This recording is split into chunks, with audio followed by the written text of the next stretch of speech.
यात्रा में जयकारों का उद्घोष।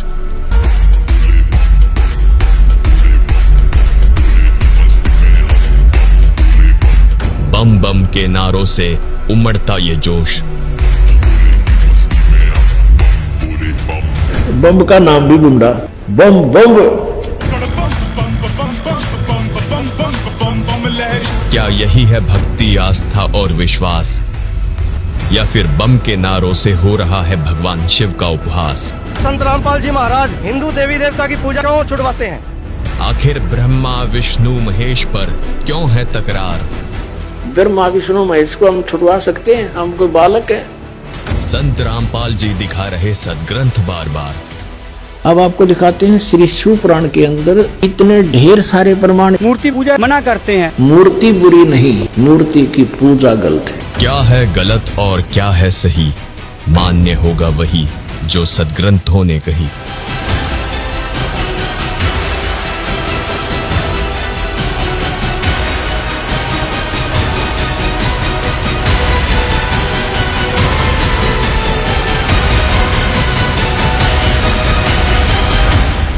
दर्शकों, लगातार आध्यात्मिक चर्चाओं के माध्यम से हम आपके सामने अध्यात्म से जुड़े हर उन सवालों के जवाब तलाशने की कोशिश करते हैं जिनको जानकर समाज को नई दिशा मिल सके, आपका आध्यात्मिक जीवन शंकाओं से मुक्त हो। इस मुहिम को लेकर निकली हमारी टीम ने जिन सवालों को इस आध्यात्मिक बहस में उठाया वो आपके सामने है। आज हम उन तमाम सवालों को उठाएंगे और संत रामपाल जी के अनुयायियों से उन तमाम सवालों के जवाब जानेंगे, उनके प्रमाण देखेंगे, उनके तथ्यों को खोजेंगे कि संत रामपाल जी महाराज के अनुयायी और संत रामपाल जी महाराज जो दावा करते हैं वो दावा कितना खरा है और कितना सही है। तो मेरे साथ यहाँ पर संत रामपाल जी महाराज के अनुयायी हैं एक तरफ, और दूसरी तरफ है कुछ हिंदू धर्म के धर्मी लोग जो यहाँ पर एक आध्यात्मिक डिबेट करने आए हैं। उन सभी सवालों को उठाने आए हैं जो अक्सर समाज के मन में चलता है, जो आप सबके मन में अक्सर जो सवाल होते हैं, उन सब सवालों के जवाब आज हम संत रामपाल जी महाराज के अनुयायियों से जानेंगे। तो सबसे पहले मैं शुरुआत करूंगा, एक एक करके सभी सवालों को हम पूछेंगे और इन अनुयायियों से सभी सवालों के हम जवाब जानेंगे। तो चलते सबसे पहले कुछ हिंदू धर्म के लोगों के पास और उनसे उन सभी सवालों के बारे में पूछते और जानते हैं। देखा आपने, जय श्री राम के उद्घोष के साथ वो अपने यहाँ पर सवाल पुटअप करने जा रहे हैं, अपनी बात रखने जा रहे हैं। नमस्कार सर। नमस्ते जी। सर, आप संत रामपाल जी महाराज के अनुयायियों से उनकी भक्ति, उनके ज्ञान और आपके मन में जो भी डाउट है उसके लेकर आप उनसे क्या पूछना चाहते हैं? सर, हमारा पहला क्वेश्चन ये है कि संत रामपाल जी महाराज एक हिंदू संत होते हुए, हिंदू धर्म से बिलोंग करते हुए, उनके तमाम अनुयायी हैं, सभी हिंदू हैं, फिर भी संत रामपाल जी महाराज हिंदू देवी देवता की पूजा के लिए क्यों छुड़वाते हैं? दर्शकों, पहला सवाल इस आध्यात्मिक चर्चा में निकलकर सामने आया है कि संत रामपाल जी महाराज हिंदू धर्म में पूजे जाने वाले देवी देवताओं की पूजा क्यों छुड़वाते हैं, जबकि ये भी खुद हिंदू हैं। क्या संत रामपाल जी महाराज ने धर्म बदल लिया है या फिर ये नास्तिक हो गए हैं? ऐसी बहुत सारी शंकाएं आपके मन में भी आ रही होंगी, लेकिन हमारी रिसर्च में जो निकलकर सामने आया उसे जानकर आप चौंक जाएंगे। सबसे पहले आपको ऐसी कुछ वीडियो क्लिप्स दिखाते हैं जिनको सुनकर हर किसी को यही लगेगा कि संत रामपाल जी महाराज देवी देवताओं की साधना छुड़वा रहे हैं। ये ब्रह्मा विष्णु महेश, रजगुण ब्रह्मा जी, सतगुण विष्णु, तमगुण शिव जी, इनकी पूजा नहीं करनी चाहिए। ब्रह्मा विष्णु महेश ये पूज्य नहीं है। पूज्य मीन ये पूजने योग्य नहीं है। भक्ति इष्ट रूप में इनकी भक्ति करने योग्य नहीं है। ब्रह्मा विष्णु महेश, रजगुण ब्रह्मा, सतगुण विष्णु, तमगुण शिव जी, जो इनकी पूजा करते हैं वो कभी मुक्ति प्राप्त नहीं कर सकते। दर्शकों, ये वीडियो देखने के बाद तो हर कोई यही कहेगा कि संत रामपाल जी महाराज देवी देवताओं की पूजा करने से मना करते हैं, यहाँ तक कि देवी देवताओं को मानने से भी इनकार करते हैं। क्या वास्तव में ऐसा ही है या सच कुछ और है? आज संत रामपाल जी महाराज के हर शब्द की गहराई को मापेंगे और इस सवाल की तह तक जाएंगे कि आखिर सच है क्या। दर्शकों, हमारी टीम ने तमाम धार्मिक शास्त्रों को खंगाला, संत रामपाल जी महाराज की पुस्तकों को जांचा और उनके वीडियो देखे। आखिरकार हमें इस सवाल का जवाब मिल ही गया, जो सवाल शंका रूपी कांटा बनकर आपके मस्तिष्क में चुभ रहा था। दर्शकों, हमारे मन में भी कुछ ऐसे ही सवाल चल रहे थे कि आखिर अपने हर वक्तव्य में शास्त्रों की बात करने वाला कोई संत देवी देवताओं को मानने से कैसे इनकार कर सकता है। अपनी हर दूसरी वीडियो में गीता जी खोलकर दिखाने वाला संत आखिर कैसे देवी देवताओं को छुड़वा सकता है। इन सब सवालों का जवाब खोजने में कामयाब रही हमारी टीम ने जो रिपोर्ट पेश की, वो आपके सामने है। सवाल था, क्या संत रामपाल जी महाराज देवी देवताओं की पूजा छुड़वाते हैं? जैसा कि सर आपने देखा कि इनका कहना है कि संत रामपाल जी हिंदू है और हिंदू होकर हिंदू धर्म के देवी देवताओं की पूजा छुड़वाते हैं। ये कहाँ तक सही है? जी, ऐसा बिल्कुल भी नहीं है। अब आप सामने प्रश्न कर सकते हैं कि ये अगर शंकर जी को मानते हैं, विष्णु जी को मानते हैं, देवी दुर्गा और गणेश जी को मानते हैं, तो इनसे पूछिए कि दिन भर में ये उनके कितने मंत्र करते हैं। आज संत रामपाल जी महाराज जी के आदेश हैं और निर्देश हैं कि प्रत्येक उनका भक्त, जो कि करोड़ों की जनसंख्या में है, ब्रह्मा विष्णु शिव जी, दुर्गा जी और गणेश भगवान के मंत्र, सभी देवी देवताओं के मंत्र संत रामपाल जी महाराज जी के शिष्य करते हैं। तो आप ही बताइए, जब संत रामपाल जी महाराज जी के भगत गणेश जी के, ब्रह्मा जी के, विष्णु जी के, शिव जी के, दुर्गा जी के मंत्र कर रहे हैं, तो वो कैसे छोड़ रहे हैं? उनको छोड़ नहीं रहे, बल्कि उनकी साधना शास्त्रों के अनुसार कर रहे हैं। यानी समाज में जो अफवाह है कि संत रामपाल जी महाराज देवी देवताओं की भक्ति छुड़ाने, क्या ये मात्र एक अफवाह है? जी, ये सरासर अफवाह है और संत रामपाल जी महाराज जी के विचारपूर्ण तरीके से ना सुनने के कारण ये अफवाह है और इसमें कोई भी सच्चाई नहीं है। दर्शकों, आइए देखते हैं इस बारे में संत रामपाल जी महाराज के आध्यात्मिक विचार। कई कहते हैं कि आपके गुरु जी तो ब्रह्मा विष्णु महेश को छुड़वाते हैं। ब्रह्मा विष्णु महेश को हम छुड़वा सकते हैं? हम कोई बालक है? तीनों देवा कमल दल बसे, ये ब्रह्मा विष्णु महेश, प्रथम इनकी वंदना फिर सुन सतगुरु उपदेश। उनका था कि ये तीनों देवा कमल दल में बसते, हमारे कमलों में, इन दलों में अंदर रहते हैं, और प्रथम इनकी वंदना, ये मंत्र जो करते हैं, हम इनकी साधना करते हैं, और फिर सुन सतगुरु उपदेश, सतगुरु के ज्ञान को सुनो और उसका पूरा कंप्लीट कोर्स लो, तब ये बात बनेगी। दर्शकों, जवाब अभी अधूरा है, इसको थोड़ा विस्तार से समझना होगा। संत रामपाल जी महाराज देवी देवताओं की पूजा तो छुड़वाते हैं, लेकिन उनकी साधना अपने अनुयायियों से जरूर करवाते हैं। अब आप सोच रहे होंगे कि ये सब शब्दों का माया जाल है या हमारे अध्यात्म ज्ञान की कमी। क्या साधना और पूजा अलग अलग है? बिल्कुल। साधना और पूजा दोनों में बहुत फर्क है। इसी फर्क को न समझ पाने के कारण संत रामपाल जी महाराज पर यह सवाल उठना शुरू हुआ था। संत रामपाल जी महाराज अपने सत्संग प्रवचनों में ये जरूर कहते हैं कि ब्रह्मा विष्णु महेश की पूजा नहीं करनी है, लेकिन साथ में ये भी कहते हैं कि हमें उनकी साधना करनी है। आइए आपको साधना और पूजा का भेद समझाते हैं। पूजा, जिसको आप भक्ति भी कह सकते हैं, एक उदाहरण के जरिए आपको समझाते हैं। जैसे हम सबको पता है कि पृथ्वी के अंदर मीठा और शीतल जल है। सवाल ये है कि उसको प्राप्त कैसे किया जा सकता है। उसके लिए बो के द्वारा जमीन में सुराख किया जाता है। उस सुराख यानी बोर में लोहे की पाइप डाली जाती है, फिर हैंड पंप यानी नल की मशीन लगाई जाती है, तब वह शीतल जीवन दाता जल प्राप्त होता है। इसलिए हमारा पूज्य जल है। उस जल को प्राप्त करने के लिए प्रयोग किए गए उपकरण तथा प्रयत्न साधना है। यदि हम उपकरणों की पूजा में लगे रहे तो जल प्राप्त नहीं हो सकता। उन उपकरणों के द्वारा पूज्य वस्तु प्राप्त होती है। आपको एक और उदाहरण से समझाते हैं। जैसे एक पतिव्रता स्त्री परिवार के सभी सदस्यों का सत्कार करती है, सास ससुर का, माता पिता का, ननंद का, छोटी बहन का, जेठ देवर का, बड़े छोटे भाई का, जेठानी देवरानी का, बड़ी छोटी बहन का, सबका सम्मान करती है, परंतु वह पूजा अपने पति की करती है।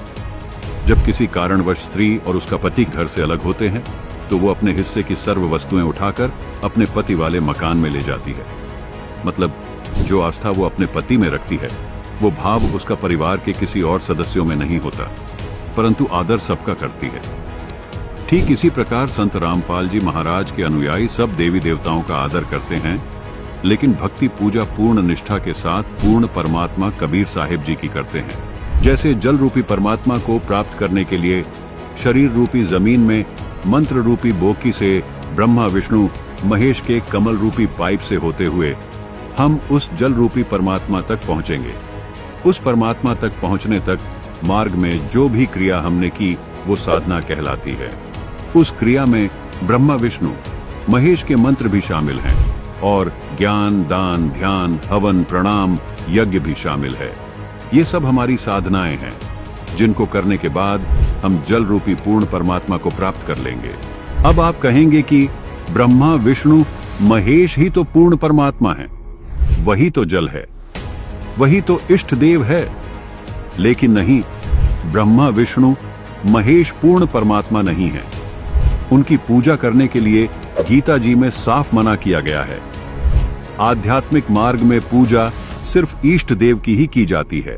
खैर, आगे बढ़ते हैं और देखते हैं कि आध्यात्मिक बहस में आगे और क्या निकलकर सामने आता है। सर, हम ये इनके अनुयायियों संत रामपाल जी के अनुयायियों से जानना चाहते हैं कि माता दुर्गा का पति है, उन्होंने संत रामपाल जी ने बताया है।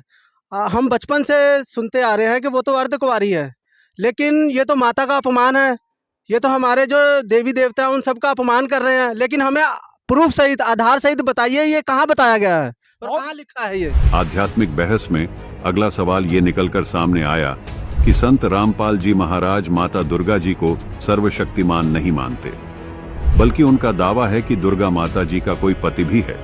लेकिन दूसरी तरफ हिंदू धर्म में प्रचलित पूजा करने वाले लोगों का मानना है कि माता दुर्गा का कोई पति नहीं है। जैसा कि इन्होंने कहा है कि माता देवी का पति बताते हैं संत रामपाल जी महाराज जी, आखिर इसका प्रमाण क्या है? तो सर हमें बताइए, इसका प्रमाण कहाँ पर है कि माता देवी दुर्गा का कोई पति है? जी देखिए, देवी भागवत महापुराण के अंदर में प्रमाण आता है, देवी भागवत में उसमें एक महिषासुर वाला प्रकरण आता है। सभी हिंदू भाई उससे परिचित हैं। वो प्रश्न कुछ इस प्रकार है कि एक बार महिषासुर नाम का दैत्य जो था वह तीनों देवताओं को ब्रह्मा विष्णु शिव जी से युद्ध करके उनको परास्त करके हरा देता है। इस पे तीनों देवता और सारे देवता मिलके देवी दुर्गा से प्रार्थना करते हैं कि माता आप इस राक्षस से हमारा पीछा छुटाइए। देवी दुर्गा वहां पर आती है और युद्ध के लिए महिषासुर के सामने जाती है।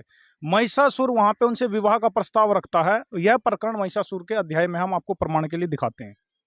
देखिए, देख तो संत रामपाल जी के महाराज के अनुयायी प्रमाण के सहित ये बता रहे हैं, तो कैमरामैन को कहूंगा वो इनको प्रमाण दिखाए। ये देखिए, ये है श्रीमद देवी भागवत, गीता प्रेस गोरखपुर से है और आप प्रमाण देखिए।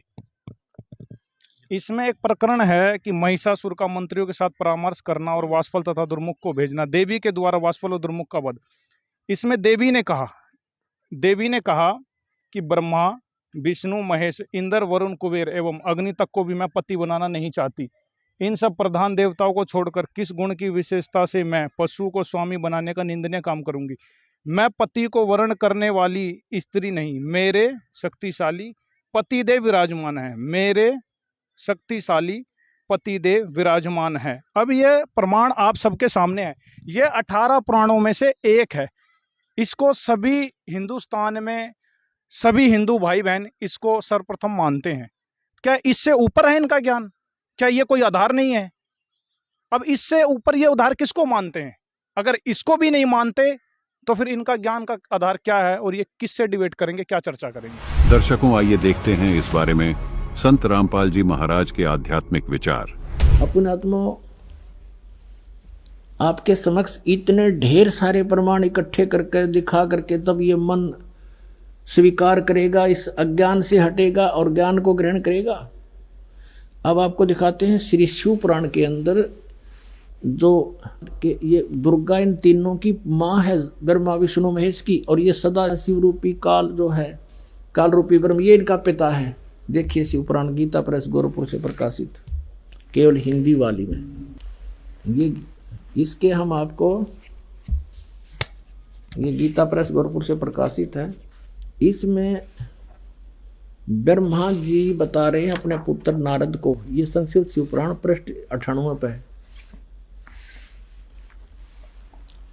नीचे से अपने पुत्र नारद की यह बात सुनकर लोक पितामह ब्रह्मा वहां इस प्रकार बोले। ये 99वें पृष्ठ पर है और ये रुद्र संहिता का 6वां अध्याय है। ब्रह्मा जी ने कहा, ब्रह्मन देव शिरोमणे, तुम सदा समस्त जगत के उपकार में लगे रहते हो, तुमने लोगों के हित की कामना से बहुत उत्तम बात पूछी। ये सब बताते हुए कि सृष्टि की रचना किसने की, यहाँ आ जाते हैं।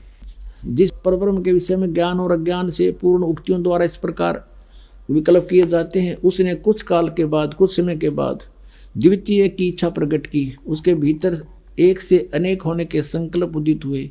तब उस निराकार परमात्मा ने अपनी लीला शक्ति से अपने लिए एक मूर्ति की कल्पना की। और जो मूर्ति रहित परम ब्रह्म है, उसकी मूर्ति कौन है? ये 100 पृष्ठ पे पढ़ रहे हम, 100 पृष्ठ पे भगवान सदाशिव हैं। ये काल है सदाशिव। अर्वाचीन और प्राचीन विद्वान उन्हीं को ईश्वर कहते हैं। उस समय एकाएकी रहकर सब इच्छा अनुसार विहार करने वाले उन सदाशिव ने अपने विग्रह से, अपने शरीर से स्वयं ही एक स्वरूप भूता शक्ति की सृष्टि की, जो उनके अपने श्रीअंग से कभी अलग होने वाली नहीं थी। उस पराशक्ति को प्रधान प्रकृति भी कहते हैं। उस दुर्गा को गुणवती माया बुद्धि तत्व की जननी और विकार रहित बताया गया है। वह शक्ति अंबिका कही गई है, उसी को प्रकृति दोबारा फिर कहा है। प्रकृति सर्वेश्वरी और त्रिदेव जननी नित्या और मूल कारण भी कहते हैं। सदाशिव द्वारा प्रकट की गई उस प्रकृति के 8 भुजाएं, ये प्रकृति दुर्गा को कहते हैं। कति स्पष्ट हो गया। वे जो सदाशिव हैं उन्हें परम पुरुष शिव, शंभु और महेश्वर कहते हैं। 101 पृष्ठ पर हम चल रहे हैं, रुद्र संहिता, गीता प्रेस, गौरव प्रकाश से। वे अपने सारे अंगों पर भस्म रमाए रहते हैं। उन काल रूपी ब्रह्म ने एक ही समय, ये काल रूपी ब्रह्म है, ये काल रूपी ब्रह्म, ये काल है। काल रूपी ब्रह्म ने एक ही समय शक्ति के साथ शिवलोक नामक क्षेत्र का निर्माण किया। अब मैं क्या बताना चाहता हूं आपको, वे प्रिय और प्रियतम रूप शक्ति और शिवा, ये पति पत्नी रूप में उस काशी में रहते हैं। देव से एक समय उस आनंद मन में रमण करते हुए शिवा और शिव के मन में यह इच्छा हुई कि किसी दूसरे की पुरुष की भी सृष्टि करनी चाहिए, जिस पर यह सृष्टि संचालन का महान भार रखकर हम दोनों केवल काशी में रहकर स्वेच्छा अनुसार विचरें और निर्वाण धारण करें। ऐसा विचार करके, निश्चय करके, शक्ति सहित सर्वव्यापी परमेश्वर शिव ने अपने वाम भाग से 10वें अंग पर अमृत मल दिया, यानी दुर्गा के साथ पति पत्नी व्यवहार किया, जिससे वहां एक पुत्र की उत्पन्न हुई, एक पुरुष प्रकट हुआ, उसका नाम के रखा। ये 102 पृष्ठ पर ये रुद्र संहिता। शिव बोले, वत्स, व्यापक होने से तुम्हारा विष्णु नाम विख्यात हुआ। ये यहाँ 6वां अध्याय खत्म होगा रुद्र संहिता का। और 7वें में भगवान ब्रह्मा जी कहते हैं देवर से, तत्पश्चात कल्याणकारी परमेश्वर सांब सदाशिव ने पूर्वोत्तर प्रयत्न करके मुझे अपने दाहिने अंग से उत्पन्न किया। जिस प्रकार विष्णु किया वैसे मैं किया, मेरा बेहोश कर दिया। पुण्यात्माओं, ये स्पष्ट हो गया कि दुर्गा को प्रकृति कहते हैं। एक भक्त आता ग्वालियर से और बड़ा वैद्य है, वो वैद्य का भी कार्य करता है और अच्छा एज्ड आदमी, समझदार बुद्धिमान दिखे था। 3 साल से नाम ले रखा और इतना कुछ प्रमाण दास देता है। लेकिन कई बार ऐसा होता है कि अनुपस्थिति भी इसका कारण बन जाती है कि हम पूरे ज्ञान को ग्रहण नहीं करते। तो उसने कहा एक दिन 2 वर्ष नाम ले रखा था, उसके बाद कहता है कि आप गलत कहते हो। एक पत्र लिख कर दिया कि आप गलत कहते हो, दुर्गा को प्रकृति नहीं कहते, मैं नहीं मानता। मैं बोला वह नहीं मानता तो यहाँ मत आकर, जब तुम मेरे पर विश्वास नहीं इस दास पे, फिर तिराने का यहाँ पर फायदा क्या। उसको हमने यहाँ से मना कर दिया आने को। अब फिर उसने दोबारा पढ़ा अच्छी तरह, किसी ने बताया कि आप गलत कह रहे हो, इसको पढ़ो, सारे प्रमाण दे रखे हैं, लिखा हुआ है। उसने फिर पढ़ा दोबारा, फिर वापस आया, अपनी भूल को स्वीकार किया और कहा मेरी गलती बन गई थी मुझसे और मैंने ध्यान से सुना नहीं, पढ़ा नहीं था। हमारा तो पुराना रंग चढ़ा हुआ था और वही आगे आड़े अड़ा रहा। पुण्यात्मा इतना प्रमाण देता है दास और फिर अज्ञान नहीं हटता, हद की बात है। कितना ठोक ठोक कर रखा है हमारे अंदर, यह ज्ञान ठोक रखा है, हजारों वर्षों से ठोक रखा है। अब हम पढ़ते हैं इस गीता जी को, प्रकृति दुर्गा को कहते हैं, और 14वें अध्याय के गीता जी के 3, 4, 5 श्लोक में ये स्पष्ट कहता गीता ज्ञान दाता कि ये प्रकृति यानी दुर्गा तो मेरी पत्नी है, सब जीवों की माता है और मैं सबका पिता हूँ। इसके पेट में मैं बीज स्थापित करता हूँ गर्भ में, तब सब जीवों की उत्पत्ति होती है। और इसी प्रकृति से उत्पन्न तीनों गुण, रजगुण ब्रह्मा, सतगुण विष्णु, तमगुण शिव जी, ये सभी जीवों को कर्माधार से यहाँ बंधन में बांधे रहते हैं। और परमात्मा कहते हैं ये झूठ बोल रहा है, ये केवल ब्रह्मा विष्णु महेश को दोषी बता रहा है। नहीं, क्या बताते हैं? ब्रह्मा विष्णु कहते हैं, ब्रह्मा विष्णु महेश्वर माया और धर्मराया कहिए, इन पांचों में परम पंच बनाया, वाणी हमरी लहिए। परमात्मा कहते हैं ब्रह्मा विष्णु महेश माया और धर्मराया कहिए, धर्मराज कहें इस काल को, धर्मराया भी कहते हैं। और इन पांचों ने मिलकर ये प्रपंच बना रखा है, वाणी हमरी लहिए। अकेले ब्रह्मा विष्णु महेश दोषी नहीं है।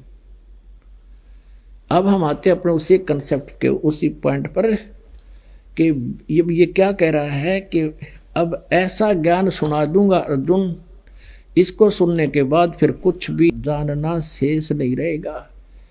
और ये भगत मेरी भक्ति अवश्य करते हैं, तो हजारों में से कोई मेरी भक्ति करता है, लेकिन उनमें से कोई एक ही मुझे पहचान पा रहा है। मैं कौन हूँ मुझे पहचान नहीं रही है। अब फिर देखिएगा श्री मद् भगवत गीता, ये देखिएगा।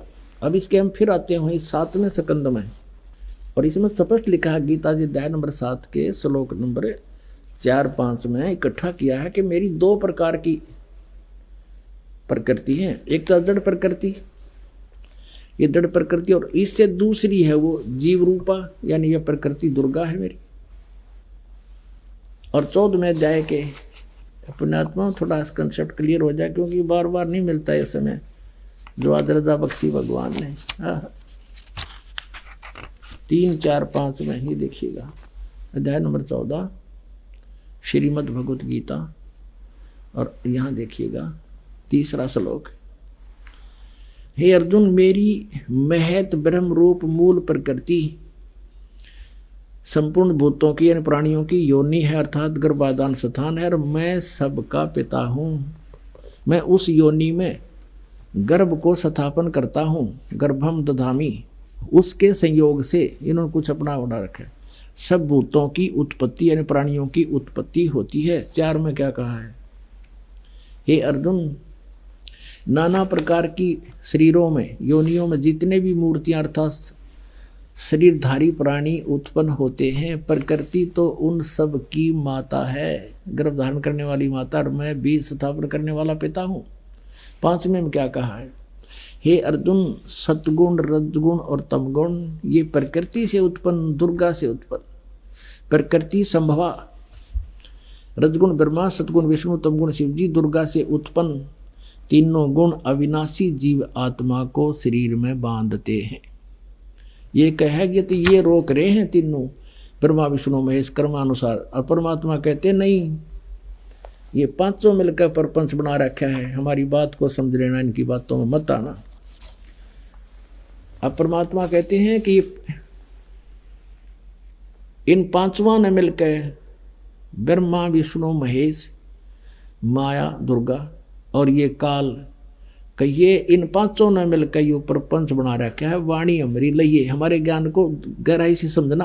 दर्शकों, अभी आपको सूक्ष्म वेद से भी प्रमाणित करते हैं कि ब्रह्मा विष्णु महेश की उत्पत्ति काल यानी ब्रह्म और दुर्गा के संयोग से हुई है, जिससे ये स्वतः सिद्ध हो जाएगा कि दुर्गा और काल यानी ब्रह्म पति पत्नी है।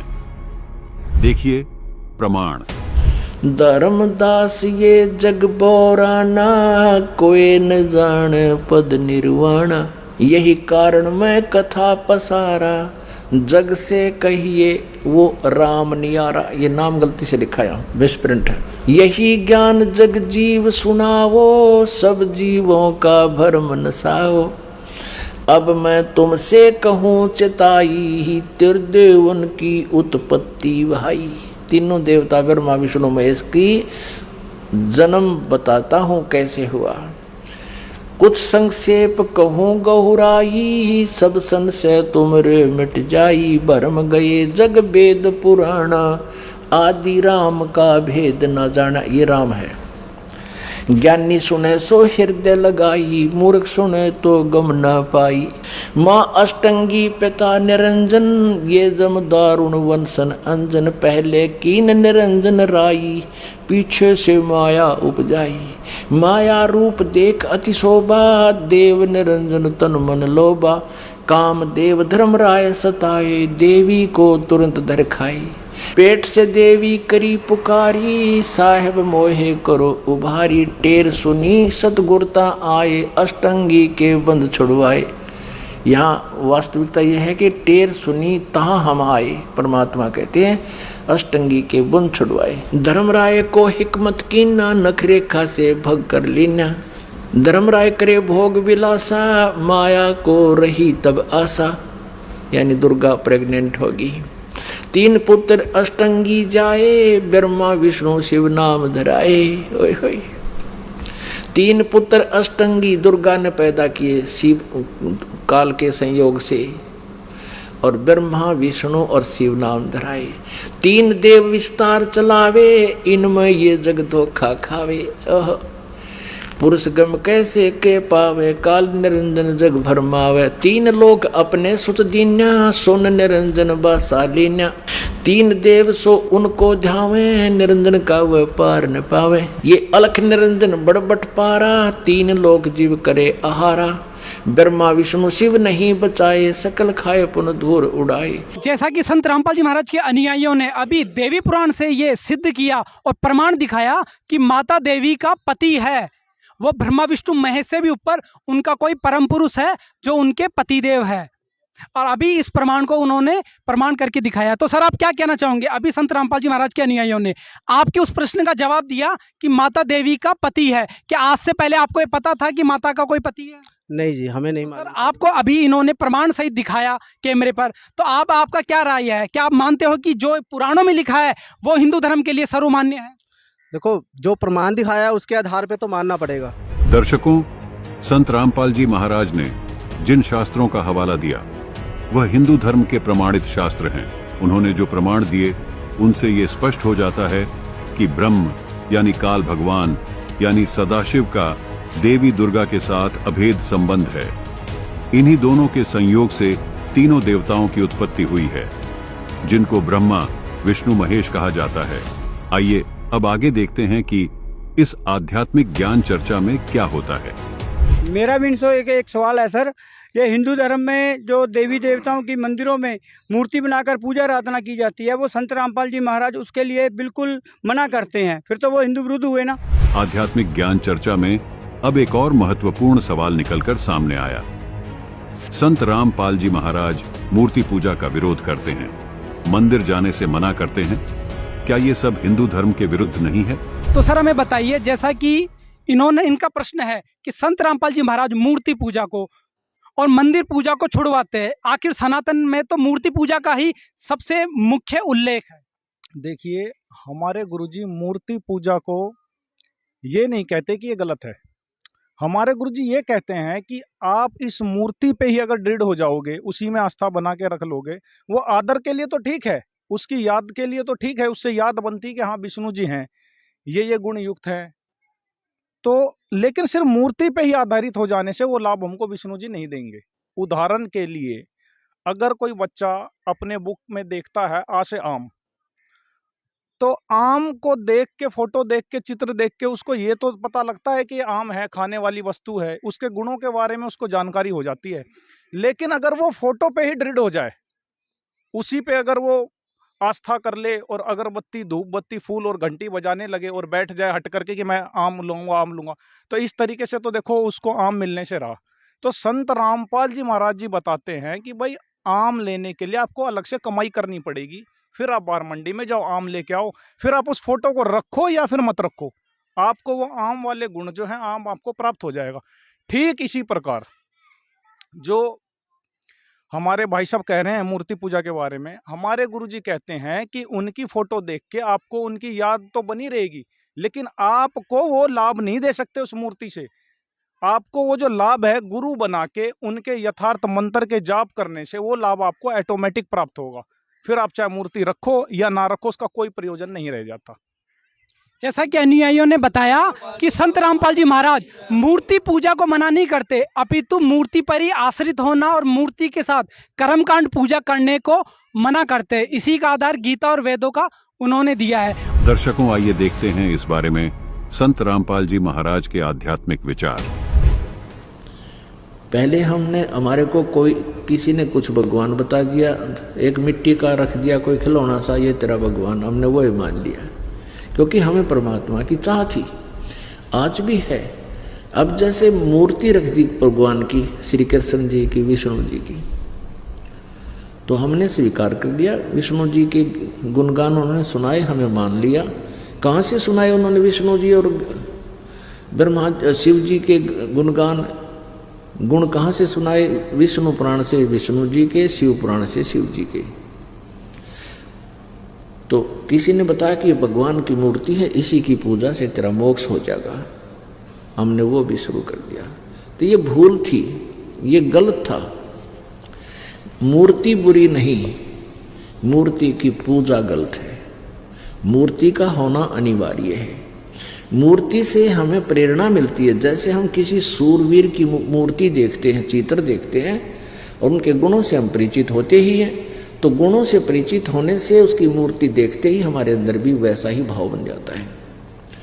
जैसे हम सेब की मूर्ति देखते हैं, आम का चित्र देखते हैं, आम की मूर्ति देखते हैं, तो हमारे अंदर उसके गुणों का ज्ञान होते ही उसको पाने की भी इच्छा बढ़ जाती है। तो ऐसे ही जो मूर्ति भगवान की, विष्णु जी की, शिव जी की, कृष्ण जी की, राम जी की, हमारे को हम जिसकी पूजा करते थे वो पूजा नहीं करनी थी। उसकी पूजा से हमें कोई लाभ नहीं होना था मूर्ति की। हमने उस मूर्ति वाले भगवान को पाना है। उस मूर्ति वाले भगवान को पाने से हमें उसके गुणों का, उन गुणों का गुण प्राप्त होंगे, उससे लाभ प्राप्त होगा। जैसे आम की मूर्ति है, सेब की मूर्ति है, हमने उस मूर्ति की पूजा से कोई लाभ नहीं होगा। वो तो इतना ज्ञान करा देगी कि ये सेब है, ये आम है, ये मीठा होता है, इसके ये गुण है। अब मूर्ति वाले सेब को ढूंढना पड़ेगा, ओरिजिनल को, तब हमारा पेट भरेगा। तो कबीर परमात्मा जी मूर्ति के विरोधी नहीं थे, मूर्ति पूजा के विरोधी थे। इन ढीठ लोगों ने हमें इतना रूढ़िवादी बना दिया कि हम केवल मूर्ति की ही उसी का घंटी बंटी बजा कर, उसके तिलक तिलक ला के श्रृंगार करने में लगे रहते। इतना उसके श्रृंगार में लग गए, इतना ठीक है, खराब हो रही हो तो पोछा मार दे, कपड़ा साफ करके प्रणाम करो मूर्ति को, क्योंकि भगवान को उस मूर्ति को प्रणाम कर, परमात्मा को प्रणाम होता है। ये श्रद्धा हमारी बनती है, भाव बनता है। लेकिन पूजा और सत्कार में अंतर होता है। पूजा और सत्कार में बहुत अंतर होता है। तो ऐसे हमने पूजा नहीं करनी, सत्कार करने से हमारे अंदर विनम्रता बनी रहेगी। भगवान सामने दिखाई दें जैसे मूर्ति है, और सामने भगवान ही आ जाए तो हमारा ऐसे ही भाव रहे जैसे मूर्ति नहीं, ये परमात्मा आखड़े हुए। लेकिन लाभ मिलेगा भगवान से ही। वो मिलेगा कैसे परमात्मा? उसके पाने की वे ऑफ वर्शिप गीता जी में बहुत अच्छी वर्णित है। जैसे गीता जी अध्याय नंबर 8 के श्लोक नंबर 13 में कहा, गीता ज्ञानदाता ब्रह्म कहता है मेरी पूजा करनी है, मेरा केवल एक ओम मंत्र है, बस, नथिंग एल्स।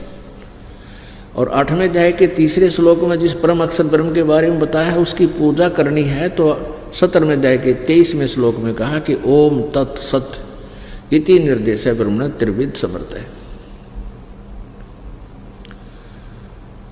उस परमात्मा के यानी परम अक्षर ब्रह्म के पाने का ओम तो सीधा ही क्लियर है, स्पष्ट है, और तत् और सत ये दोनों सांकेतिक गुप्त हैं। ये दास बताएगा, वास्तविक ये कोड वर्ड है। तो ओम और तत् ये 2 अक्षर मिलकर के सतनाम बन जाता है। ये सतनाम कोई जाप करने का नहीं है। और ये ओम ब्रह्म का जाप है, ये तत् सांकेतिक जो दास बताता है, जिसको सतनाम प्राप्त है उनको पता है। ये परब्रह्म का जाप है, यानी अक्षर पुरुष का जाप है। और सत्य ये परम अक्षर ब्रह्म का जाप है, यानी ये गुप्त है, ये कोडन वर्ड है, ये दास बताएगा। हमने उस परमात्मा को पाना है, मूर्ति से कोई लाभ नहीं होगा। हमने उस परमात्मा को पाना है जिसकी हम खोज कर रहे हैं। दर्शकों, संत रामपाल जी महाराज ने बड़े ही साधारण और सरल तरीके से समझाया कि मूर्ति पूजा करने से भगवान नहीं मिलेगा, बल्कि उस महापुरुष द्वारा बताई गई भक्ति साधना करने से लाभ मिलेगा। तो सर आप भी बताइए, आपका क्या प्रश्न है? मेरा प्रश्न है संत रामपाल जी महाराज का अनुयायी से। जो संत रामपाल जी महाराज बताते हैं ये तीनों देवता जैसे ब्रह्मा विष्णु महेश ये जन्म मृत्यु में है, ये कैसा? हम तो अजर अमर है, उसको स्वभाव रहे चिंता कर अजर अमर है, लेकिन ये उन्होंने तो बताते ये तो जन्म मृत्यु में, ये किस में प्रमाण है सर, ये बताइए। लोगों का प्रश्न है कि संत रामपाल जी महाराज जी बताते हैं कि ब्रह्मा विष्णु महेश की जन्म और मृत्यु होती है, जबकि सनातन धर्म में माना जाता है कि ब्रह्मा विष्णु महेश अजर अमर है, उनकी कोई जन्म मृत्यु नहीं होती, वो अविनाशी है। तो इसका कहाँ प्रमाण है और इसका क्या उत्तर है? आप प्रमाण सहित तथ्यों सहित हमें बताइए। मैं पहले बताऊं कि मैं एक शिक्षक हूं, ठीक है, मैं ग्रेजुएट भी हूं, और मैं भी पहले यही समझता था जो आप लोगों ने आज तक सुना, मैं भी यही सुनते आया था। लेकिन जब मैंने रामपाल जी महाराज का ज्ञान सुना, उनका सत्संग सुना, और उस आधार पर जब मैंने अपने शास्त्रों को मिलाया तो मैंने पाया कि सचमुच तो आज तक हम लोग जो सुने थे वो तो गलत था, वो तो अधूरा ज्ञान था। लेकिन आज जो प्रमाण दे रहे हैं परमात्मा संत रामपाल जी महाराज, उसके आधार पर जब हमने देखा, कबीर सागर में लिखा हुआ है कि माँ अष्टंगी पिता निरंजन यजम दारुण वंशानंजम, तीन पुत्र अष्टंगी जाए ब्रह्मा विष्णु शिव नाम धराए। तो इससे स्पष्ट हो जाता है कि उनका जो जन्म हुआ है वो अष्टंगी माने दुर्गा से हुआ है, और ये तीनों जो है, ये प्रमाण कौन से शास्त्र में? ये कबीर सागर के ज्ञान बोध में है।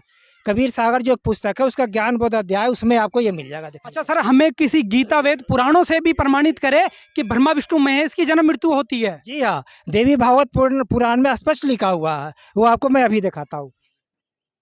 ये देखिए, ये देवी भागवत पुराण है, सचित्र मोटा टाइप, केवल हिंदी, गीता प्रेस से ये लिखा हुआ है। ये हमारे गुरुजी का नहीं है, गीता प्रेस से लिखा हुआ है। देखिए, ये देखिए, ये इसकी तीसरा अध्याय, तीसरा का संचित देवी भागवत पुराण 138 पेज क्या लिखा हुआ है कि तुम शुद्ध स्वरूपा हो, यह सारा संसार तुम्ही से उद्भासित हो रहा है। मैं ब्रह्मा और शंकर हम सभी तुम्हारी कृपा से ही विद्यमान है। हमारा आविर्भाव मतलब हमारा जन्म होता है और तिरोभाव हुआ करता है, इसका मतलब में हमारी मृत्यु भी हो करती है। केवल तुम ही नित्य और जगत जननी हो, प्रकृति और सनातन देवी। तो इसे प्रमाणित हो गया कि हमारे जो जगत गुरु सतगुरु रामपाल जी महाराज बोलते हैं, वो जो भी बोलते हैं वो अपने से कुछ नहीं बोलते। वो जो भी आज तक प्रमाण दिए हैं वो शास्त्रों से प्रमाणित करके दिखाए हैं, वो अपने मन से कुछ नहीं बोलते। इसलिए आज आप लोगों ने भी देख लिया कि देवी भागवत पुराण में स्पष्ट लिखा हुआ कि ब्रह्मा विष्णु महेश बोलते हैं हमारा आविर्भाव मैंने जन्म होता है, तिरुभाव मैंने मृत्यु होती है। दर्शकों, संत रामपाल जी महाराज के शिष्यों ने हाथों हाथ प्रमाण दिखाकर ये सिद्ध कर दिया कि जो संत रामपाल जी महाराज श्री ब्रह्मा विष्णु और महेश जी की जन्म मृत्यु के बारे में वो बता रहे हैं, वो बिल्कुल यथार्थ बात बताते हैं, और श्री ब्रह्मा विष्णु और महेश जी वास्तव में अजर अमर नहीं हैं। सुनिए संत रामपाल जी महाराज के आध्यात्मिक विचार। अब आपको हमें ये लोक वेद सुना करते थे, ये अपने सदग्रंथों से भी परिचित नहीं थे। ये ब्राह्मण गुरु ऋषि महर्षि इन पुराणों से भी परिचित नहीं थे। और ब्रह्मा विष्णु महेश को अजरो अमर सर्वेश्वर महेश्वर, इनके कोई माता पिता नहीं, इनका जन्म मृत्यु नहीं होता, ऐसे कहा करते थे। ये लोक वेदता दंत कथा थी, और इनके जीवनी में लिखा है कि इतना नासवान है, इनकी जन्म मृत्यु होती है, दुर्गा इनकी माता है और ये ब्रह्म इनका पिता है, ज्योतिनंद। ये देखिएगा जीवनी, ब्रह्मा विष्णु महेश की जीवनी, ये वही देवी भागवत गीता प्रेस गोरखपुर से प्रकाशित, संपादक हनुमान प्रसाद पोदार, चिमनलाल गोस्वामी। और देखना इस पे 123 पृष्ठ पे, तीसरा स्कंद 123 पृष्ठ पे, विष्णु जी अपनी माता दुर्गा की महिमा गा रहे हैं और अपनी सतीथि बता रहे हैं। तुम शुद्ध स्वरूपा हो, ये सारा संसार तुम्ही से उद्भासित हो रहा है। मैं ब्रह्मा विष्णु, मैं माने विष्णु, ब्रह्मा और शंकर, हम सभी तुम्हारी कृपा से विद्यमान हैं। हमारा आविर्भाव मन जन्म, तिरोभाव मन मृत्यु हुआ करता है। केवल तुम ही नित्य हो, जगत जननी हो, प्रकृति और सनातनी देवी हो। ये प्रकृति शब्द भी याद रखना, आपका गीता जी में काम आएगा। जब 14वें अध्याय में दास आपको बताएगा कि प्रकृति से उत्पन्न तीनों गुण, रजगुण ब्रह्मा, सतगुण विष्णु, तम गुण शिव जी, ये जीव को कर्मानुसार फंसाए रखते हैं। प्रकृति माने दुर्गा, 14वें अध्याय के 3, 4, 5 श्लोक में लिखा है कि प्रकृति मेरी पत्नी है, मैं पति हूँ इसका, इसके पेट में जीव स्थापित करता हूँ जिससे सब जीवों की उत्पत्ति होती है। विष्णु जी कह रहे हैं कि मैं ब्रह्मा और शंकर, हम सभी तुम्हारी कृपा से विद्यमान है। हमारा आविर्भाव मन जन्म, तिरोभाव मन मृत्यु हुआ करता है। केवल तुम ही नित्य हो, जगत जननी हो, प्रकृति और सनातनी देवी हो। इसी का समर्थन भगवान शंकर कहते हैं। भगवान शंकर बोले, देवी यदि महाभाग विष्णु तुम ही से प्रगट हुए हैं यानी उत्पन्न हुए हैं, तो उनके बाद उत्पन्न होने वाले ब्रह्मा भी तुम्हारे ही बालक हुए। फिर मैं तुमको लीला करने वाला शंकर क्या तुम्हारी संतान नहीं हुआ? इति सिद्धम के ब्रह्मा विष्णु महेश नासवान है, दुर्गा इनकी माता है। मुझे भी उत्पन्न करने वाली तुम ही हो शिवे, संपूर्ण संसार की सृष्टि करने में तुम बड़ी चतुर हो। इस संसार की सृष्टि, स्थिति और संहार में तुम्हारे गुण सदा समर्थ हैं। उन्हीं तीनों गुणों से उत्पन्न हम ब्रह्मा विष्णु एवं शंकर नियमा अनुसार कार्य में तत्पर रहते हैं। इससे सिद्ध हो गया रजगुण ब्रह्मा, सतगुण विष्णु, तम गुण शिव जी। और ये केवल नियमित काम कर सकते हैं, जैसा वर्क डन, इसमें कोई परिवर्तन ये नहीं कर सकते। इस पवित्र पुराण के इन चंद पंक्तियों ने ये स्पष्ट कर दिया, 4 कंसेप्ट क्लियर कर दिए। एक तो ये है कि ब्रह्मा विष्णु महेश नासवान, इनकी जन्म मृत्यु होती है। दूसरा ये हो गया कि दुर्गा इनकी माता है। तीसरा ये हो गया कि रजगुण ब्रह्मा, सतगुण विष्णु, तम गुण शिव जी है। और चौथा ये हो गया कि ये केवल जैसा जिसने कर्म किया है उतना ही आपको दे सकते हैं, उसमें कोई परिवर्तन नहीं कर सकते। तो ये कॉन्सेप्ट भी यहाँ पर प्रमाण के साथ, तथ्यों के साथ क्लियर हुआ कि ये भी जन्म और मरण में है। दर्शकों, चलिए आगे बढ़ते हैं और देखते इस खास ज्ञान चर्चा में आगे और क्या सवाल जवाब होते हैं। मैं संत रामपाल जी के अनुयायी से मैं ये पूछना चाहता हूँ कि ये जो बताते हैं कि मतलब जो शिव जी को जो कांवड़ लेके जाते हैं, फिर जल चढ़ाते हैं, फिर व्रत करने के लिए बोलते हैं, ये बोलते हैं ये गलत है। तो बताइए कहाँ प्रमाण लिखा हुआ है कि ये गलत है, शिव जी को जा करके जल चढ़ाना? अच्छा, आपका कहने का मतलब है सनातनी पूजाओं को मना करते हैं। तो ये बताइए कि ये कहाँ दिखाया गया प्रमाण कि ये करना गलत है? तो हमें बताइए, शिव जी को जल चढ़ाना या व्रत करना, जो मतलब सालों भर से मैं ये चीज़ कर रहा हूँ, शिव जी को जल चढ़ाना, फिर कांवड़ लेके कांवड़ जाना जो है ये करता हूँ, लेकिन बताए ये लोग बता रहे हैं कि जो है कि ये गलत है। कहाँ गलत है, मुझे प्रमाण दिखाए। बहुत ही अच्छा इन्होंने प्रश्न किया है कि संत, आपसे मैं इनका उत्तर जानना चाहूंगा कि ये कह रहे हैं कि संत रामपाल जी महाराज जी कावड़ लाने को, शिवलिंग पर जल चढ़ाने को, व्रत उपवास करने को मना करते हैं। आखिर ये सनातनी पूजाओं को मना करने का क्या कारण है? देखिए, मेरे बड़े भाई ने बहुत ही अच्छा क्वेश्चन पूछा है कावड़ यात्रा के बारे में। और ये जो क्वेश्चन है इसका किसी भी सदग्रंथ में, अपने गीता में, वेद में, पुराण में कहीं भी कोई प्रमाण नहीं है कि भाई आप मतलब कावड़ लाओ, शिवलिंग पे जल चढ़ाओ, व्रत रखो, ये कहीं भी प्रमाण नहीं है। क्या ये गीता में प्रमाण नहीं है? गीता में भी नहीं है सर जी, वेद में भी नहीं है, ये कोई प्रमाण नहीं है कहीं पे भी। तो क्या बिना प्रमाण की भक्ति है अभी सनातन धर्म में चल रही है? बिल्कुल सर जी, बिना प्रमाण की भक्ति चल रही है। अच्छा, आप क्या कहना चाहोगे सर? जी देखिए, ये जो साधना कर रहे हैं, आज भगवत गीता जी प्रथम है, हिंदू धर्म के जितने भी अनुयायी हैं या जितने भी हैं वो सबों के लिए मान्य है भगवत गीता जी। उसमें 18 अध्याय 700 श्लोक लिखे गए हैं।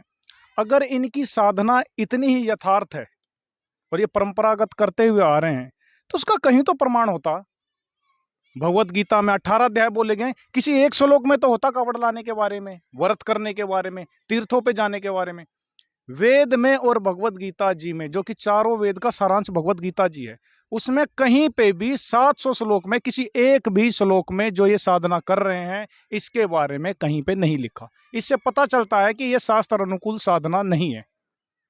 अगर शास्त्र अनुकूल साधना नहीं है तो इसका प्रमाण भी कहीं गीता में होगा, किसी श्लोक में या किसी मंत्र में। जी बिल्कुल, गीता के अध्याय 16 के श्लोक नंबर 23 और 24 में लिखा गया है कि उसमें भगवान अर्जुन को कह रहे हैं कि आपके लिए क्या भक्ति कर्म करने योग्य है और क्या नहीं करने योग्य है, इसके लिए ये शास्त्र ही प्रमाण है। शास्त्र हमारी भगवत गीता जी है जो चारों वेद का सारांश है।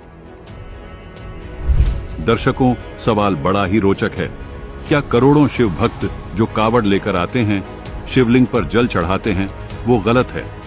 संत रामपाल जी महाराज का और उनके शिष्यों का कहना है कि ये मनमानी साधना है जिसका शास्त्रों में कोई प्रमाण नहीं है। क्या वास्तव में कावड़ लाने का कोई प्रमाण नहीं है? क्या ये मनमानी भक्ति है? सवाल तो ये भी है कि ये भक्ति है भी या नहीं, क्योंकि कावड़ लाने की जो परंपरा है वो कब और कैसे शुरू हुई ये अलग विषय है। कावड़ लाना और शिव पर जल चढ़ाना जो वर्तमान में ट्रेंड बन चुका है, उस पर एक नजर डालते हैं। कांवड़ यात्रा के रास्ते और डीजे बजाने को लेकर बरेली में जमकर बवाल हुआ। पत्थरबाजी करते कांवड़िए। हरियाणा और यूपी के डाक कांवड़ियों में आगे निकलने की मामूली बात को लेकर रुड़की के समीप मंगलोर में उस समय संघर्ष हो गया जब दोनों गुट हरिद्वार से गंगा जल भरकर अपने अपने गंतव्यों को वापस जा रहे थे। इस संघर्ष में हरियाणा के डाक कांवड़ियों ने यूपी के डाक कांवड़ियों की लाठी डंडों से जमकर पिटाई कर डाली, जिसमें यूपी के मुजफ्फरनगर जनपद के सिसोली गांव निवासी कार्तिक नाम के एक कांवड़िए की मौत हो गई। दोपहर बाद की घटना है। दिल्ली के मोती नगर में एक कांवड़िए की कांवड़ में कार टच हो गई, कांवड़ का जल बिखर गया। हाँ, तो फिर कांवड़िए गुस्से में आकर डंडे चलाने लगे। थोड़ी देर में कांवड़ियों की भीड़ लग गई और गाड़ी का सत्यानाश कर दिया। हरिद्वार की रुड़की में एक शिव भक्त की कावड़ खंडित होने के बाद जमकर बवाल हुआ। कावड़ियों ने चालक के साथ जमकर मारपीट की। इसके बाद कार में तोड़फोड़ की और उसे पलट दिया।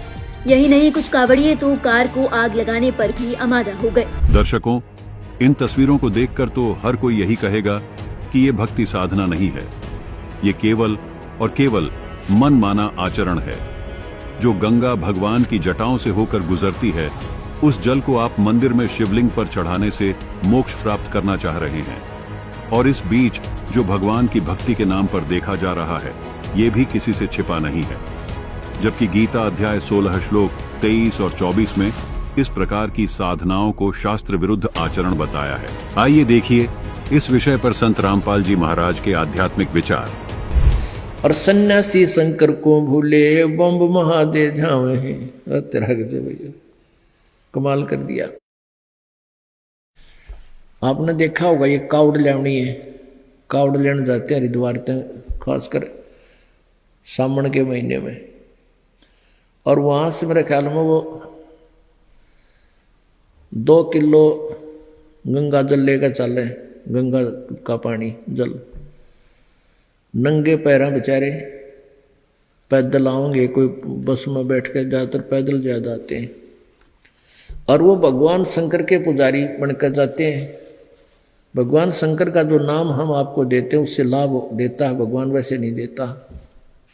अब देखो, प्रत्येक इष्ट का अपना अपना एक गुप्त मंत्र है जिससे वो आकर्षित होते हैं। एक कोड वर्ड होता है, जैसे कुत्ते ने कुत्ता कुत्ता करें जा कति नहीं देखा है, और उसको नहीं करते तो तुरंत देखता है। ऐसे ही प्रत्येक पशु के अलग अलग कोड वर्ड होते हैं। तो ऐसे ही इन भगवानों के भी ये कोड वर्ड हैं, जो विशेष मंत्र हैं जिनसे ये तुरंत आकर्षित होते हैं। वो मंत्र यथार्थ मंत्र हैं जो हम आपको देते हैं। तो वो क्या करते आते हैं, वहां से लेकर सावन के महीने में सूक्ष्म वेद में लिखा है कि सावन के महीने में तो शहर को भी नहीं जाना चाहिए सुबह सुबह किसी टाइम भी। यानी जितना हो सके कम से कम सफर करें सावन के महीने में, क्योंकि सावन के महीने में इतने जीव जंतु सूक्ष्म उत्पन्न हो जाते हैं, कदम रखते ही कई कई मरते हैं। और उस सावन के महीने में यू कार ने नया काम शुरू करवा दिया कि वहां से पैदल चलो गंगा से हरिद्वार से और अपने अपने घर तक आओ। तो उसमें कितने जीवन के पैरा तलम रहे हैं वो सारे उनके बैंक अकाउंट में लिख दिए जाते हैं पाप में। और पैया गंगा जल लेकर आम वो बता भगवान शिव जी का उस गंगा जल का भूखा है। और नाम लेते नहीं भगवान का, क्योंकि बम बम महादेव भी ना कहते हुए बम बम बम बम। अब उन कोई नो कहनी है बम का नाम भी बुंडा, और वो मानना इसने मंत्र। तत्काल में हमारे को सारे ये उल्टे पाठ पढ़वा रखे हैं, और एक दूसरे ने कहेंगे ओ बोले चाल आगे ने, और बेबर ने कहेंगे बोली चाल आगे। इन नो नहीं बेरा तुम के संज्ञा दे रहे हो निकम्यो, आप बोला बन रहे बेबर बोली बना रहा। तो इसे हम कति ऐसे हो गए भक्ति में, कति -0 में पहुंच गए। अब इस -0 से ऊपर उठाने के लिए इस दास को कितना संघर्ष करना पड़ रहा है, लेकिन ये सफल होगा। ये यथार्थ ज्ञान है और इसी से जीव का कल्याण हो सकता है।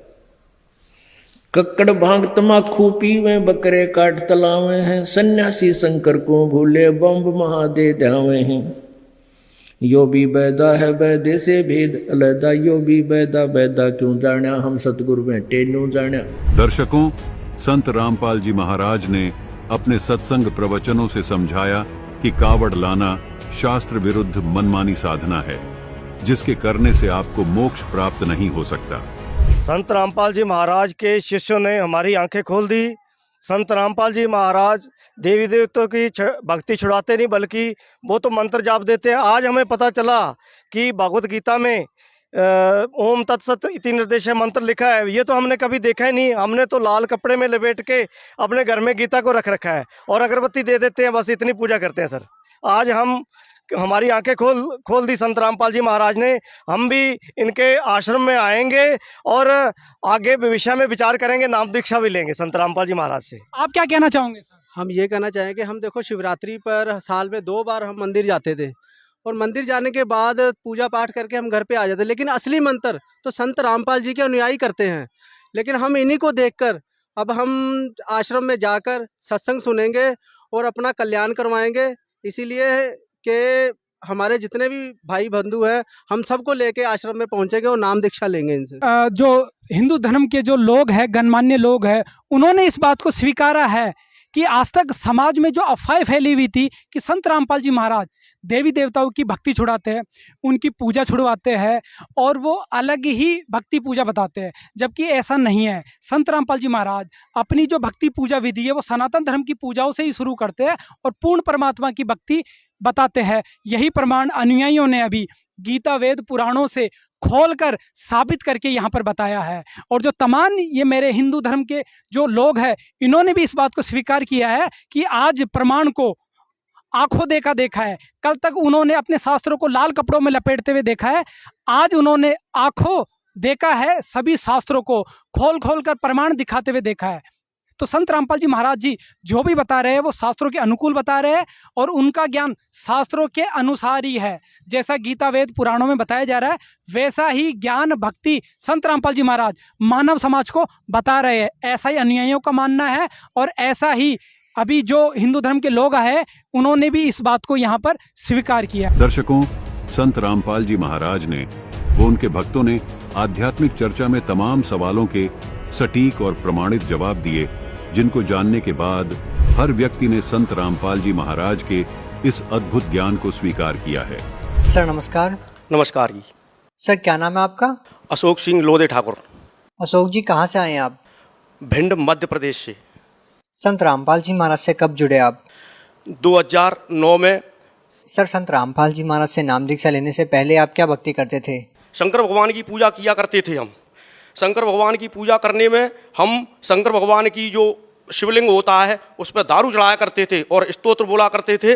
जटाटवी गलत जल प्रभा पावित स्थले गले वलम विलंबिताम भुजंग तुंग मालिकाम डमट डमट डमन निनाद डमरवयम चकार चंड तांडवम तनोतु नः शिवः शिवम जटा स्वम ब्रह्म ब्रह्मण्य लिंप निर्झरी विलोल वीच वल्लरी विराजमान मूर्धन दगद गद गज्जल लाट पट्ट पावके किशोर चंद्र शेखरे रतिय प्रति क्षणम धरा धरेन्द्र नंदिनी को चाग्र चित्र पत्र का प्रकल्पनैक सल्पने त्रिलोचने रतिर्मम नवीन मेघ मंडली नृद्ध शुद्ध दुर्धर स्पुर उत्को निशीत नीत में प्रबंधबद्ध कंधर है निलिम्ब निर्झरी धर स्तनोत्कृत सिंधुर है कला निदान बंधुर है श्रियम जगत धुरंधर है प्रफुल्ल नील पंकज प्रपंच कालिम प्रभा वलंब कंठ कंदली रुचप्रबद्ध कंधरम स्मरच्छिदम पुरच्छिदम अवच्छिदम अखच्छिदम गजच्छिदांत कच्छिदम तमंत कच्छिदम भजे अखर्व सर्व मंगला कला कंदम मंजरी रस प्रभा माधुरी विद्रमणा मधुव्रतम स्मरांतकम पुरांतकम भवांतकम मखांतकम गजांत कांत कांतकम तमंत कांतकम भजे जय त्वद भ्रभ भ्रभ ऋग्मस्वजा दुर्गमत कर्म स्मृत कराल भाल हव्य बाट दिमिद मिद मुद्दन मृदंग तुंग मंगला ध्वनि क्रम प्रवर्तित प्रचंड तांड वैश्व त्रसिद्ध चत्र तल्प और भुजंग भक्त कसर जो गरिष्ठ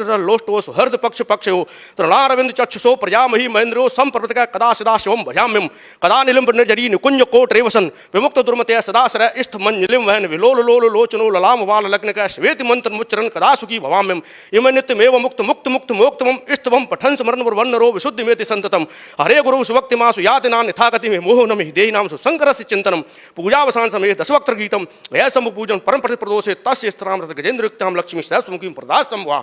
ऐसी साधना हम किया करते थे शंकर भगवान की, और देवी के 108 नाम भी हम कंठस्थ कर रखे थे, अरगला स्तोत्र भी जानते थे और कुंजका स्तोत्र का भी स्मरण करते थे, और भैरव के मंत्र भी हम बहुत सारे पढ़ा करते थे।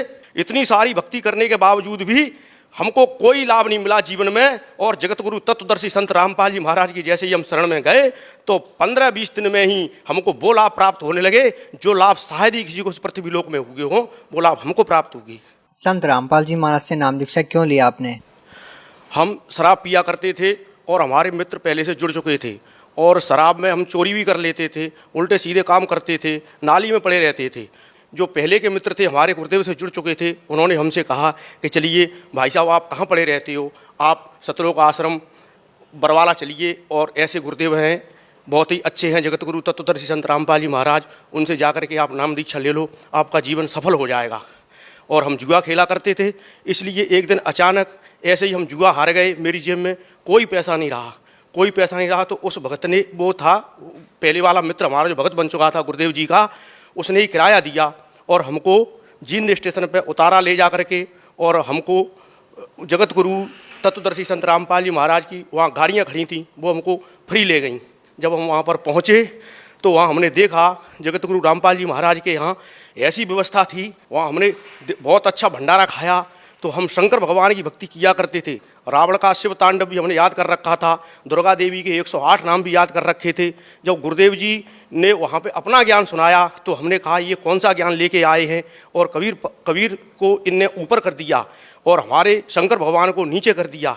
जब हमने वहाँ पर देखा और समस्त शास्त्रों को अपने घर पे आकर के मिलाया जो गुरुदेव जी कह रहे थे, और वो पुस्तक एक पहले चलती थी भक्ति सौदागर को संदेश, जगत गुरु तत्वदर्शी संत रामपाल जी महाराज की, उस भक्ति सौदागर संदेश में जो लिखा था उसको हमने समस्त शास्त्रों से मिलाया। समस्त शास्त्रों से मिला करके तो हमने कहा ओ तेरा भला परमात्मा आए हुए हैं जगत गुरु तत्वदर्शी संत रामपाल जी महाराज, ये ज्ञान तो कभी किसी ने नहीं दिया, ये ज्ञान दे रहे हैं जगत गुरु, तो इन्हीं की शरण में रहने से हमको बहुत अच्छा लाभ होगा। और बीड़ी पुड़िया तम्बाकू खाने से सारे हमारे दांत खराब हो गए थे, और हृदय में भी दर्द हुआ करता था, क्यों हम सिगरेट पीते थे, गांजा भी पी लेते थे लोगों के साथ में। और जगत गुरु तत्वदर्शी संत रामपाल जी महाराज की बदौलत वो सारे व्यसन हमारे छूट गए, और ऐसी भक्ति मिली कि समस्त शास्त्रों का प्रमाण देख करके और हमने जगत गुरु तत्वदर्शी संत रामपाल जी महाराज की भक्ति करी, तो भक्ति से हमको बहुत सारे लाभ प्राप्त होने लगे। हम आपसे ये जानना चाहेंगे कि संत रामपाल जी महाराज से नाम दीक्षा लेने के बाद आपको क्या क्या लाभ मिले? जगत गुरु तत्वदर्शी संत रामपाल जी महाराज के हमें नाम दीक्षा लेने के बाद हमको क्या क्या लाभ प्राप्त हुए, उनकी हम गणना आपको गिनाएं तो यहाँ बहुत ही कम पड़ जाएगी। प्रथम तो हमको एक बार जब हमको दूसरा नाम परमात्मा ने दे रखा था जगत गुरु तत्वदर्शी संत रामपाल जी महाराज ने, तो एक बार हमको क्या हुआ कि करंट लग गया। मैं घर पे चक्की चलाता हूँ, आटा चक्की, तो आटा चक्की में से हमको जैसे ही करंट लगा, करंट लगने से हम पट्टे में लपट गए, और पट्टे में जैसे ही हम उसमें अंदर चले गए तो हमारा ये कान और हमारी ये हड्डी अस्थि पंजर सब हमारे टूट गए। मैंने सब, मेरी रोटी भी जो खाना खाया था वो भी मेरा बाहर निकल आया। तो मैंने कहा परमात्मा अब तो हम यहाँ से जाने वाले हैं, परमात्मा अगर आप चाहते हो जन्म मरण से मुक्ति दिलाना चाहते हो तो हमने सतनाम का स्मरण किया, परमात्मा आप हमको यहाँ से पार कर ले चलो, अब तो बस यहाँ जी लिए। हमारा पूरा घर नामदानी हो चुका था, अमृत जल डाला गुरुदेव जी का, और जो प्रसाद देते वो खिलाया, तो हमारी अमृत जल डालने से हमारी जो है सांसें लौट आई। तो परमात्मा यहाँ कहते हैं कि वह अपने कोष से, वेदों में प्रमाण है कि वह परमात्मा अपने कोष से अपने भक्त की आयु भी बढ़ा देता है। तो उन्होंने हमारी आयु भी बढ़ा दी और भक्ति बरकरार रखने के लिए हमको जीवन दान दिया परमात्मा ने।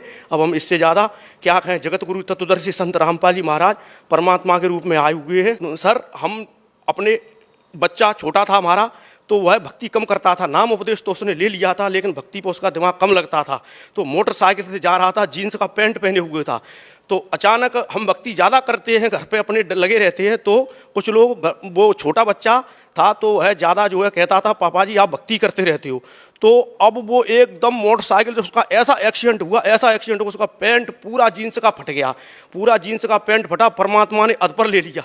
लौट करके आके कहने लगा, पापा जी आपके गुरुदेव जी ने तो आज हमको बचा लिया।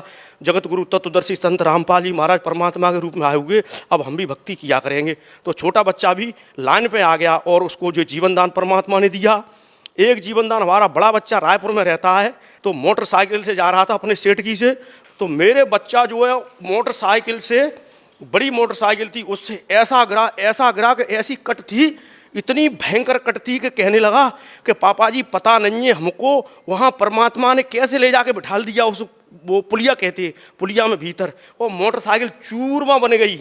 और चूरमा बनने के बाद मेरे बड़े बच्चे को भी परमात्मा ने जो है जीवन दान दिया। जगत, हाँ, नशा करता था वो छोड़ दिया। और सारे व्यसनों से हमारे समाज में जो हमको बुरी दृष्टि से देखते थे, वो लोग अच्छी दृष्टि से देखने लगे कि अशोक सिंह नरवरिया अब आलमपुरा गांव का बहुत ही सुधर चुका है और बहुत ही जगत गुरु तत्वदर्शी संत रामपाल जी महाराज के शरण पहुंचने के बाद इसको बहुत सारे लाभ हो रहे हैं। सर, भगत समाज को क्या संदेश देना चाहेंगे? जगत गुरु तत्वदर्शी संत रामपाल जी महाराज परमात्मा के रूप में इन्हीं के चोले में आए हुए हैं और इनसे नाम दीक्षा लें और अपना जीवन कृतार्थ करवाएं, जन्म मरण रूपी इस रोग से मुक्ति पाएं।